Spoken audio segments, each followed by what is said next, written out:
Hi, I'm Randi Levenbaum, the USA Pickleball Mountain Region Referee Training Coordinator based in Las Vegas, Nevada.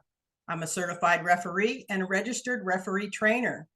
If you would like to learn more about the resources available to help you become a USA Pickleball referee, please visit usapickleball.org. From there, you can click on Get Involved and then Officiating.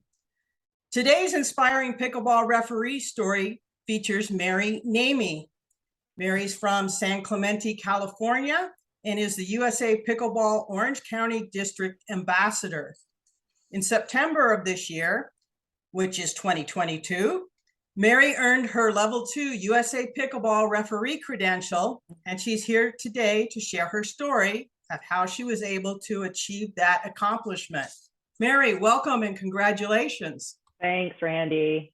Thanks again for having all of this happen. And I'm eager to share my story and hope that it can help other people who are trying to find their way through the referee system as a newbie. Well, that's great. Let's find out how you did it. Before we get into the referee portion, would you briefly tell us about your pickleball experience prior to deciding to become a referee? All right. I started playing pickleball when the Lifetime Fitness in San Clemente was built in what would have been the early 2020, right before the pandemic. So I knew about pickleball, wanted to get into it. The facility was built literally down the street from my house. And so I started playing. And I'm a former college athlete and I've done sports my whole life. So it wasn't soon after I started playing that I wanted to start doing tournaments and progressing more and more. So since January 2020, I've been playing pickleball multiple times a week and got into tournaments, and my husband did as well. I think everyone has that same story, right? You start playing and pretty soon you're addicted. Then unfortunately I had an injury in early June of this year. Very humbling because it was 5 days after I won my first gold medal in women's singles. So congratulations. Thank you. But life smacks you down, humble pie. And I broke my wrist badly 5 days later, which required surgery. And I was off of pickleball for 4 months. Couple of months into that, when I stopped feeling sorry for myself and I was missing my friends and the activities and thinking in the future, is that it? Is pickleball gone? All my husband and my conversations about traveling and doing tournaments, etc. And I realized, wait a minute, maybe I should be a referee. And that way we can still travel together, go to tournaments. I can see my friends, still be involved in the community of pickleball as a referee. So that's how it all started. Okay, well, let's find out how it went from there. So we know why you decided to become a pickleball referee. Unfortunately, an injury, which is a common reason people want to stay involved in the game. And they didn't really think about it prior to that when they were a player. But it's an important job and we're glad that you chose to pursue it. Can you talk to us about how, from the time you made a decision to what actual steps you took and how did you navigate the system that's in place to get where you are today? All right. So when I made that decision, and a lot of things in life, I look back and it happened like that. If I make a decision and then, wow, I take off with it and look back later and go, what just happened?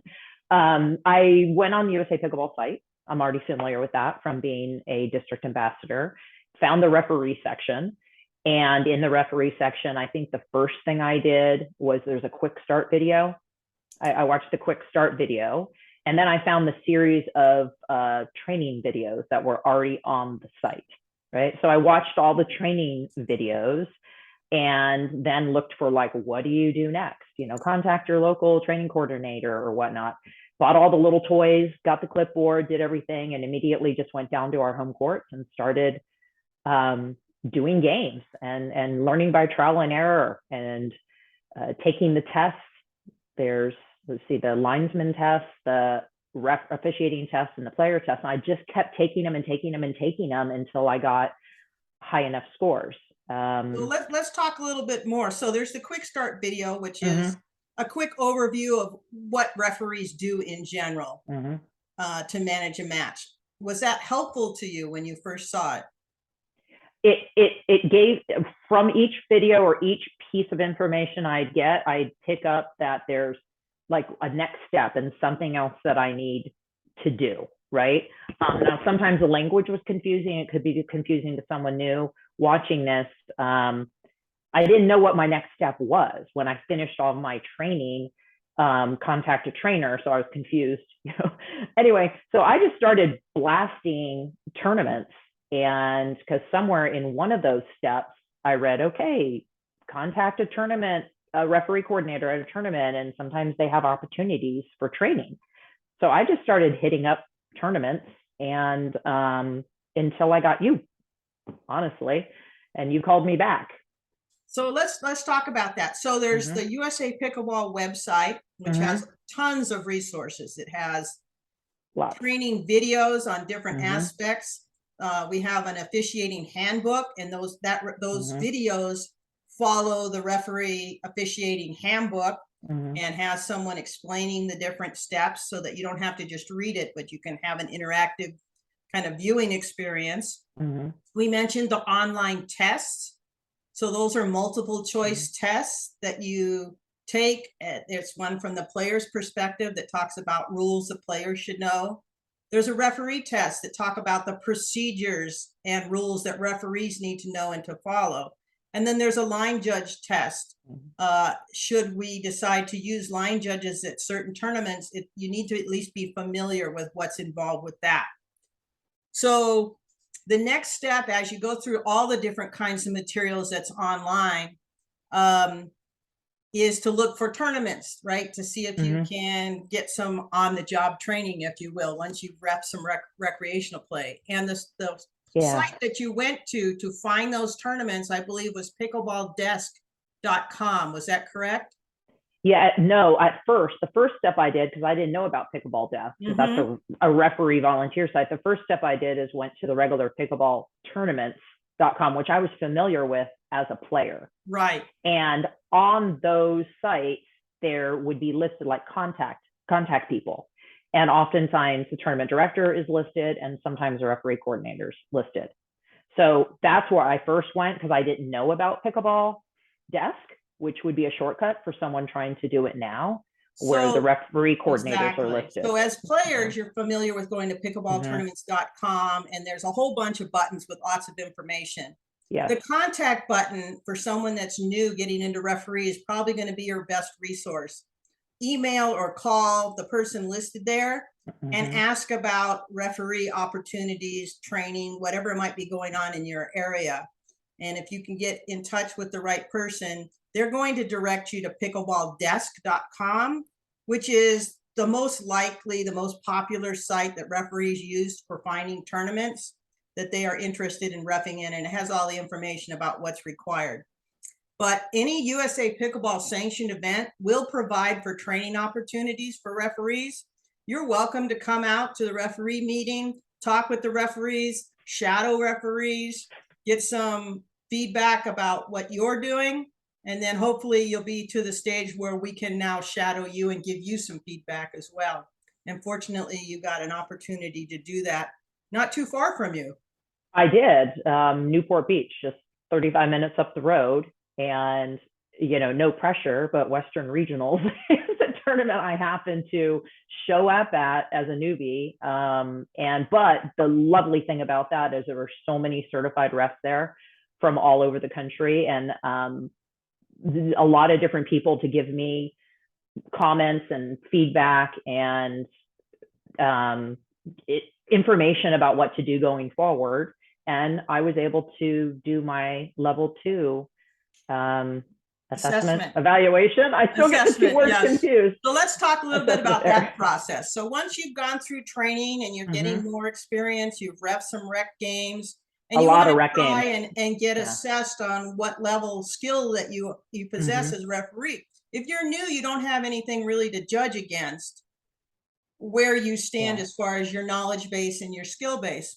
So when Mary did reach out to me, I was the ref coordinator for that tournament. We corresponded back and forth a little bit, and we helped her get prepared to now come to the tournament to practice a bit and hopefully get her assessment of what level referee she had attained based on all the practice she'd done.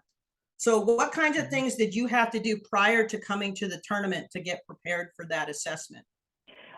You directed me to the assessment, the actual assessment sheet, which was very helpful because then I knew exactly what I was going to be assessed at.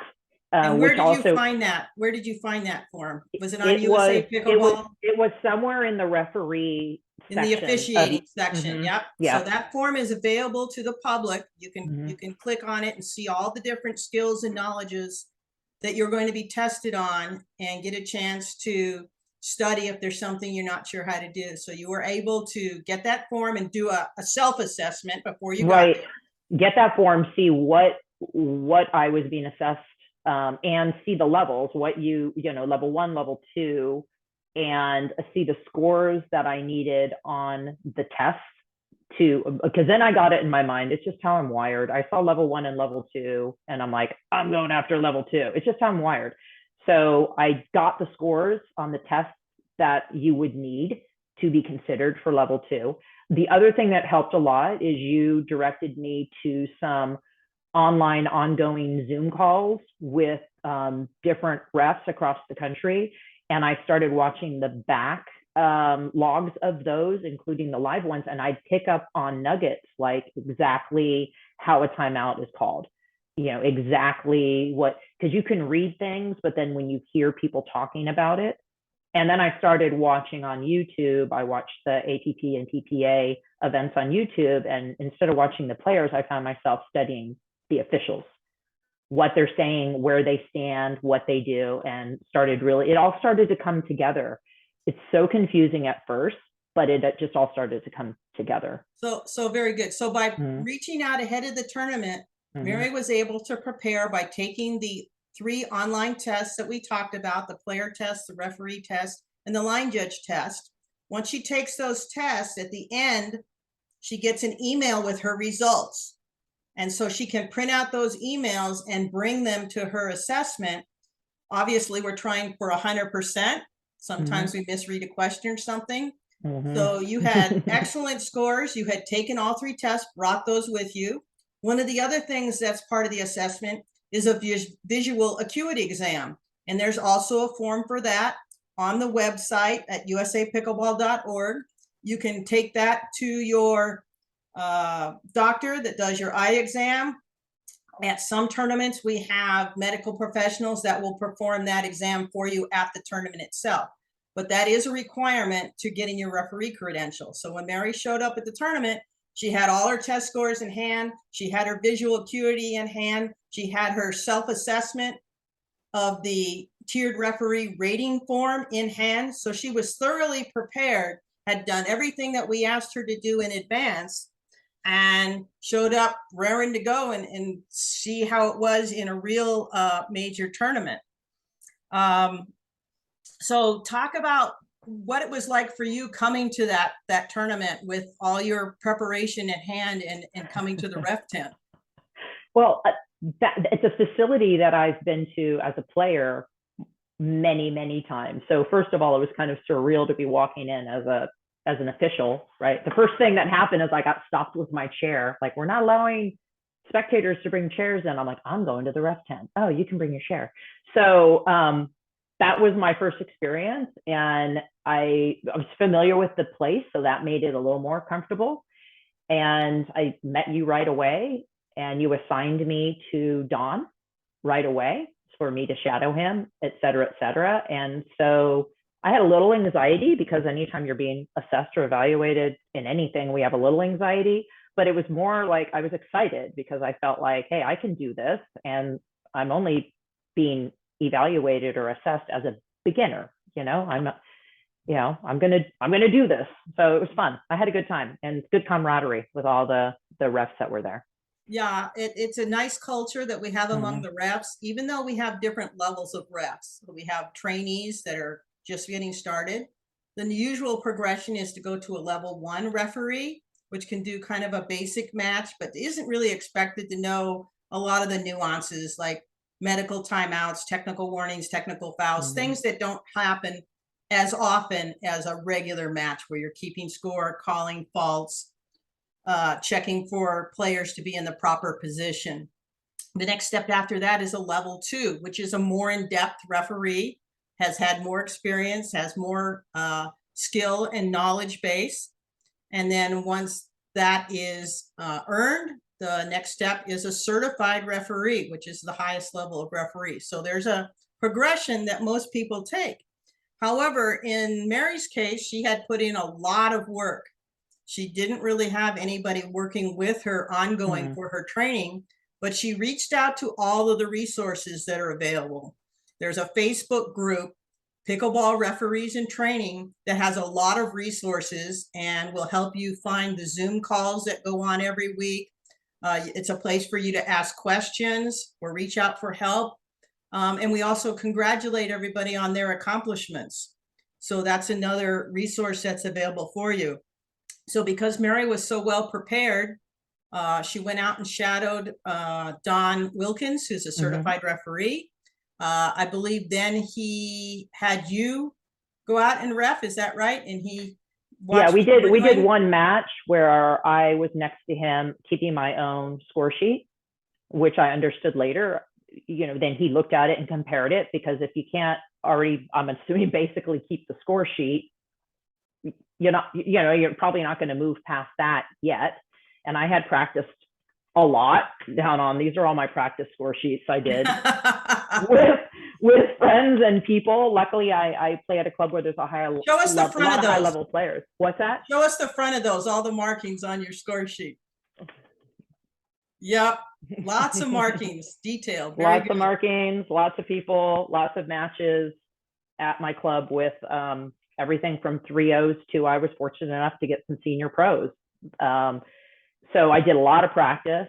And when I went out with Dawn, doing the score sheet was simple for me. It was simple because I practiced. So after we did one match where he did the match and I did the score sheet, we went back to the tent. We got sent right back out on another match. And he's like, okay, this time you're doing it.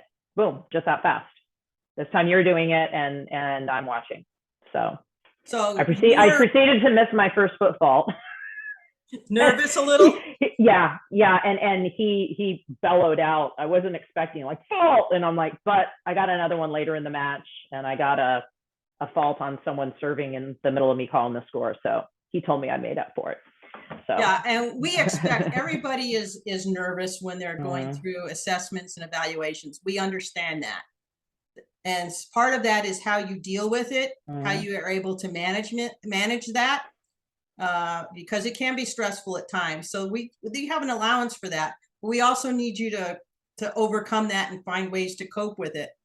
So Dawn was right there next to you. So nothing bad was going to happen. Because there is as support and everybody's rooting for you as you come to get assessed. Everybody wants to see you do well. We're not trying to see what we can catch you on, right? We just want to validate that you know what you're doing out there and can do a fine job. So you did your first match, and what happened after that? He gave me feedback, gave me some, little tweaks on language or, feedback. And then he said, okay, well, the next match is your assessment. So we went back out. That was your warm-up match to get an idea. And he felt like you were prepared to go do your assessment. Yeah. So the very next match was the assessment match.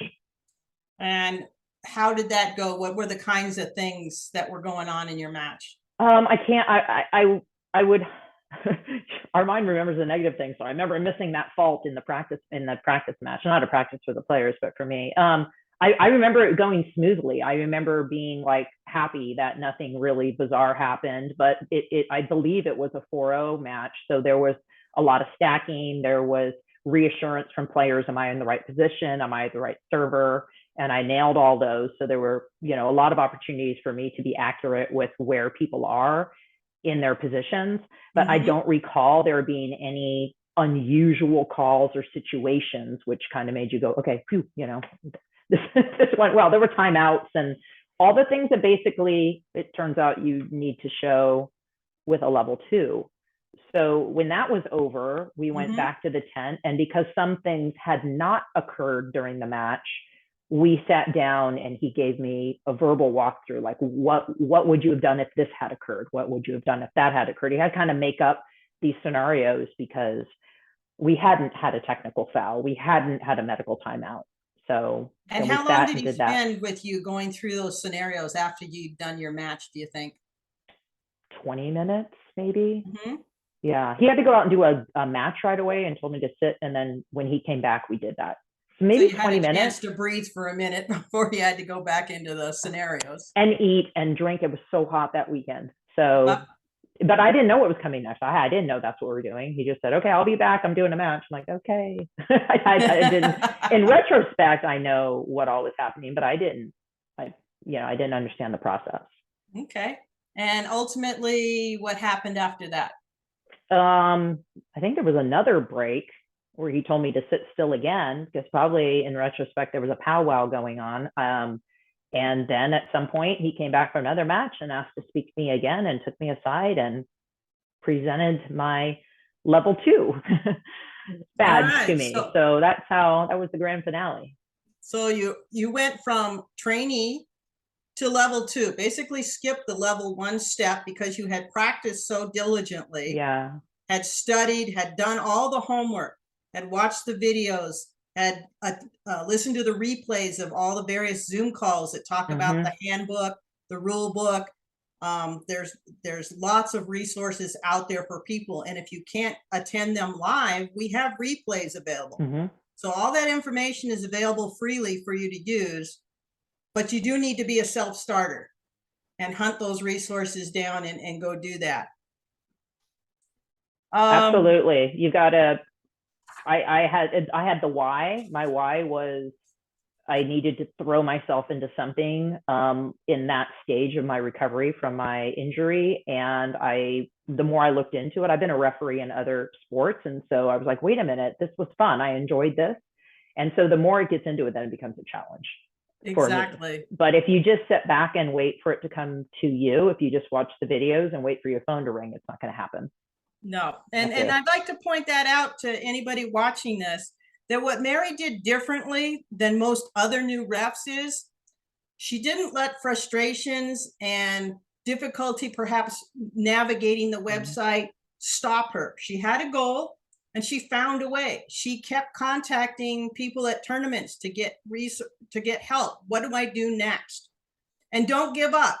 There is an organizational chart on the USA Pickleball website. And if the first level people have difficulty responding to you, don't be afraid to go on up the ladder, all the way to Mark Pfeiffer, the director of officiating, if necessary. There are people in the organization that are passionate about training new referees. If you can get to the events, people are very supportive in the ref tent. They want to help the referees come through. There's a lot of discussions that go on. So you'll find that if you can finally get to the right places, there is lots of support. There's Facebook support. There's online support. There's support at the tournaments. So those of you that are going to make this happen, no matter what perceived roadblocks get in your way, you can do this. Mary is a shining example of doing that. She downplayed some of the roadblocks that she had to deal with, but there were several. But she persevered and ultimately prevailed and did extremely well. So looking back in hindsight, what would you do differently, if anything? Or what advice would you give to others that are pursuing this and not sure exactly what to do, how to do it, feel a little alone? I think the advice, because I mean, we can always, I don't think I could have done anything differently from trying to digest and understand and dive into this world, not knowing the language, the right words. I think some of the emails I sent out earlier probably had the wrong word, assessment versus of that. So being clear that I like what you said, just be persistent. I got no's or non-responses because I don't think on the other end, maybe I was putting it clearly and people understood where I was in the process, but just keep sending emails until you find someone who, like Randi, who picks up the phone and calls and says, wait a minute, who are you? What's going on? Like, what have you done? Where did you get trained? And could hear the whole story and get an idea of where I was. So just be persistent and consume. I'm still consuming material. I haven't stopped. I've stumbled upon more training videos. Bob has the training videos in his That's back. Bob Swisshelm. He's another certified referee. You can find his contact information on the USA Pickleball site. There's a place to look up referees by geographic area. We're all through the US. There's a few in Canada as well. And so if someone really, you want to teach someone else, they said, Mary, I want to be a referee. How should I get started? What would you tell them their first couple steps are?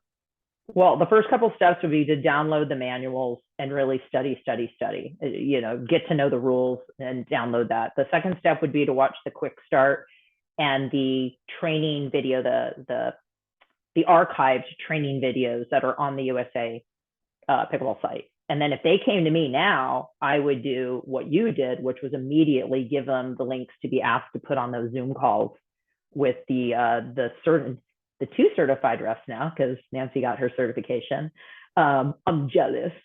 And there's tons of archived information on these people's sites that are just doing this out of their own goodwill. They're just producing this material for people. So I would encourage them to do that. And then the biggest piece is getting out and practicing. Don't be afraid to start. The first match I went to with people I know at my courts and said, can I do your match?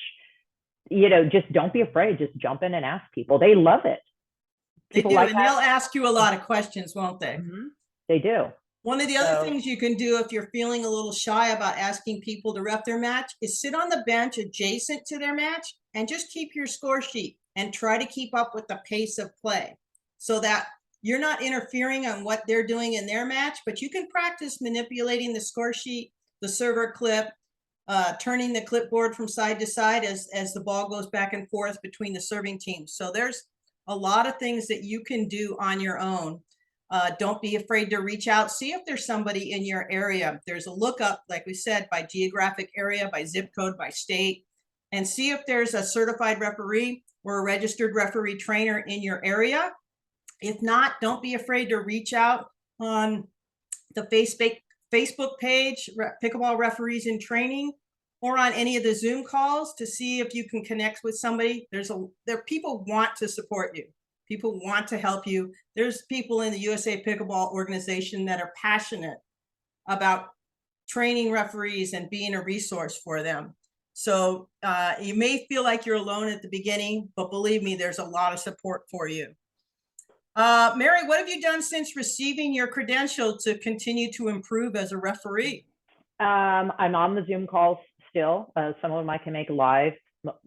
Some I have to watch archive because of the East Coast, West Coast time difference. I've continued to go out and do matches. And again, I'm fortunate to live in an area where a lot of people are getting prepared for nationals, getting prepared for big tournaments. So they're welcoming me in to do their high level matches. I'm watching the videos. I've taken the test again. And I've gone and done another tournament. I was only able to pick up one day, but I did a tournament and I'm signed up to do another tournament at the end of this month. I think I'm signed up for like 3 or 4 tournaments coming up. And so is it your plan to pursue and go on and go for your certified referee credential? Oh, absolutely. If it's there, my brain just says go. And so that's the next step, is to go after that. And I understand that takes some time and more practice and fine tuning things even more, match management, language, specific word choice, maybe experience with managing difficult situations that just haven't come up yet. I know how to manage them from a book learning perspective, but not from a, you know. On the job training is a little different from book learning, isn't it? Yeah. No one's misbehaved badly yet in a match, right? Although I've had some friends fake it for me just last weekend, you know, harassing me. They know I'm testing, right? So I have friends faking it for me in matches, but that's really valuable, right? To get in those stressful situations and figure out how to handle things in the moment. There's one thing knowing it, book learning. It's another to apply it in a split second when the situation calls for it. And that's where that experience comes in. So congratulations again Thank on your you. journey so far, how well you've done managing your resources pretty much on your own, finding a way through everything. There's a ton of information out there, finding it in the order that's useful for you, making connections with referees when you get to tournaments and start building up another support system. I was fortunate to be able to meet you at the West Regional. We've continued to talk. If you have questions, I'm here. There's other referees available for you. If you're in the San Clemente area, you can reach out to Mary. She's a pickleball ambassador in Southern California. I'm sure she can help you steer through the things that she's already been through. Never stop learning as a referee. You become certified and the learning just never stops. The rules change slightly from year to year, procedures change. So this is a constant staying current with rules and procedures. I think we're going to get a chance to show everybody how well you did at the end, so that you can see that Mary received her credential. On the right in the white is certified referee Don Wilkins. He's the one that Mary shadowed when she first went out, and then he shadowed her and did her assessment. And presenting that level 2 credential to Mary was Don Wilkins, as well as Mark Pfeiffer, our managing director of officiating for USA Pickleball. He's also located in Oceanside, California. And so Mary proudly has her referee credential and is now gaining experience, and we're looking forward to seeing her join the certified referee ranks, hopefully in the next year or so. If you are interested in learning more about becoming a pickleball referee, you can join USA Pickleball and find all the officiating resources that we've mentioned. You can go to usapickleball.org, click on Get Involved, and then Pickleball Officiating. You can find a referee trainer in your area by going to the same website and looking for the organization chart, and you can search.